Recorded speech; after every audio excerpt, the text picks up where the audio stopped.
bisadu ama bashadu ama yaanyuurtu niba siduu u yaqaano wax la cuno kalluun bay u jeceshahay markaan yaryarayn hooyo waxaynu odhan jirtay hooyo yaanay ku dilinay isaga tuur waa meherkii hooyadeeda iyaa ku meheriye kalluunka hooyada wuxuun bay ku fadhidaa oo wax cidla isaga baxay maa haba ahaato meherkii hooyadeeda kalluunkii bad buu ku jiraa kama soo baxo oo dibadda ma yaqaano iyana biyaha way ka xanaaqdaa ma maydhataa la yidhaa bal waa yahay kalluunka badda ku jira een ka soo baxay iyana aanay ugu tegaynayna la soo baxayn maxaa bashooy ku jeclaysiiyey sidee bayse doonaysaa inay kaga dheragto boob iyo baryo iyo tuugo waa saddex daran wey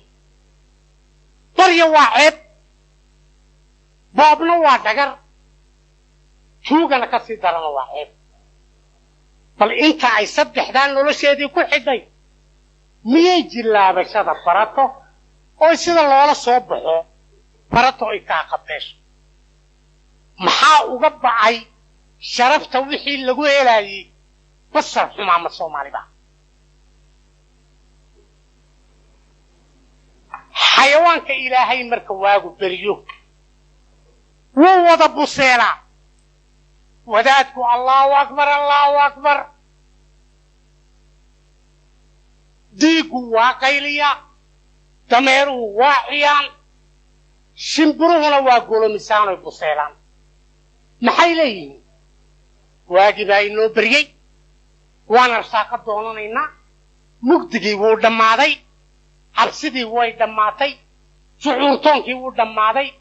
nin iyo tamartii nin iyo taagtii nin kaloon helaya ninku waa hela ha la qarabsado yaa arsaaq yaa fattaax basho markaa maxay samaysaa intoy soo weydaarato iyay hurdo tegtaa ka sii darane meelay ku raaxaysatay haddana doontaa oy seexato